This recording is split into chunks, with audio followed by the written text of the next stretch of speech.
Hey, welcome back to the channel. Make sure you subscribe to the channel and go ahead and like this video, comment down below, hit that bell. Let's get right into it, man. So look, Lil Boosie was selling everything, but why didn't he sell any of his jewelry? Why didn't he sell his chains or his Rolex?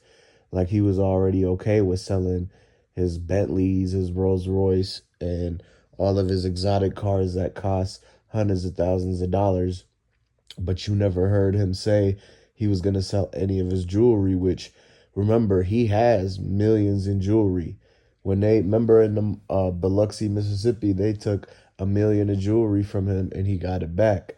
So it's weird that you would think that he would have put his jewelry up for sale because that would have been a quick way for him to get a million because everybody would have wanted a chain personally, gave to them by Boosie and they would have bought it. I'm sure Jay Prince or somebody like that, or one of Boosie's artists or friends like Plies or something would have bought his jewelry from him. But it's like, why is it that he didn't sell none of his jewelry? And it's like, why did they even invite Duke the Jeweler out when Boosie already has his own chains? It's like, why did Duke have to go to that concert and everything like that? And so, really, it looks like, this whole thing with everybody connecting the dots and everything like that, man, it's everything happened for a reason.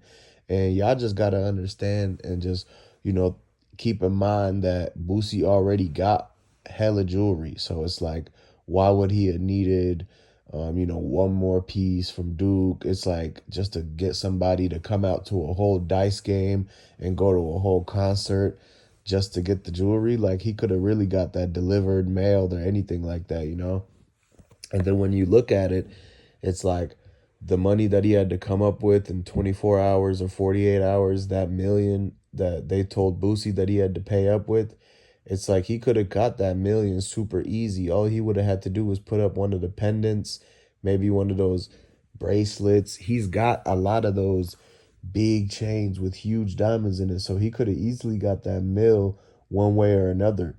But he started selling all of his cars. And it's like, did he sell that GMC truck?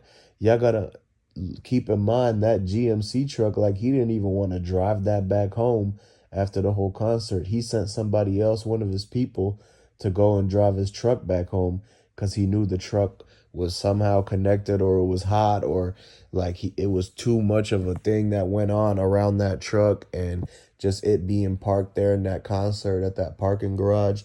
And the parking garage is the same place where Duke ended up getting ran up on. So if you really look at it and just keep in mind all of these things, it's like, okay, so if he's selling his car, he must have sold the truck too. And maybe that's the reason why he sold all the other cars was because he knew that he needed to get rid of his truck. But if he just sold his truck on its own, then that's gonna look too fishy. So he decided I'm gonna tell him that I'm selling all the cars because we need a million. And so I think that's what really the plan was. If you just keep in mind and keep thinking like, why is it that he didn't just easily sell the jewelry and maybe flip one of his rental properties and he could have boom instantly got that million just like that. And so it just don't make a lot of sense. But at the end of the day, everybody looking into it, and we want to send the condolences out to Duke the Jeweler. And so a lot of people are still trying to get justice for that and still trying to figure out what's going on because people waiting for, more truth, more details keep coming out. And the fact that it's just a whole revolving door, like it keeps going back into circles. And it's just like, who really wanted, like, who was really out there wishing the best for Duke? If you think about it, he was all by himself out there. Other than, who he had with him, his girl or whatever like that. But at the end of the day, it's like nobody was there when he was walking back to his car and his truck and everything like that. So at that point, they knew that he basically had to carry all of his bags out to the trunk and put them in the back seat. And so they knew they had one moment, and it was when he was going to that parking garage at the end of the show and everything.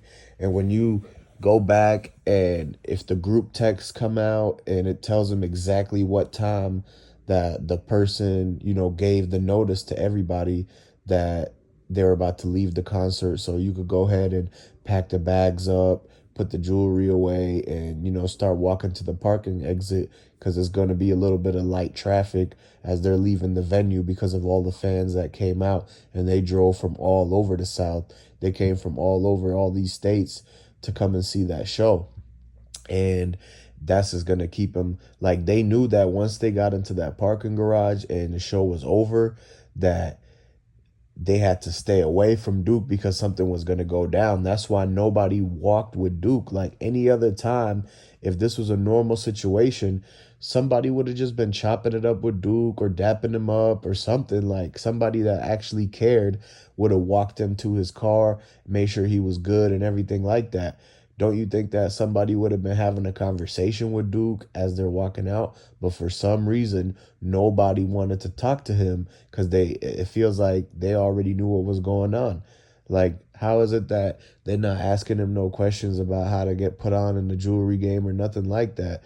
Or they're not saying like peace out to Duke, but they flexing everything at the dice game, like quick to put him on camera and show exactly how much money he got, show exactly what kind of jewelry he's got and everything like that, the Louis Vuitton bags. And so I think that they just peeped from the elevator footage that, they seen him with those bags and they knew he only traveled with those bags. He traveled light. So everything he had was in the Louis Vuitton. And so at the end of the day, everybody could see that because he posted it public, and he was already recruited to this dice game because this was something that was pretty much already in the books to go down. Like him being recruited to the dice game, they must have already known that he could fall for the trick, he could fall for the bait.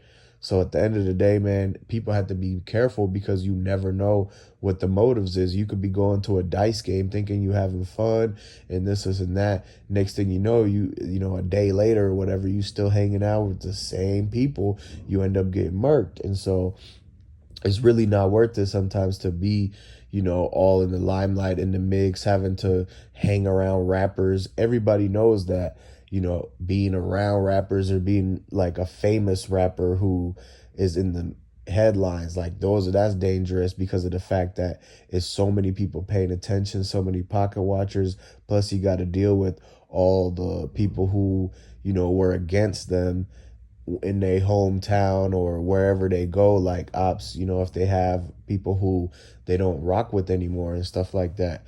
So basically, you know, it's a bad, or hanging around the wrong crowd, just a bad mix of people, and the fact that it was successful people and it was hungry wolves all in the same place. So you gotta basically know that you're a target at all times if you're just hanging out in this type of crowd.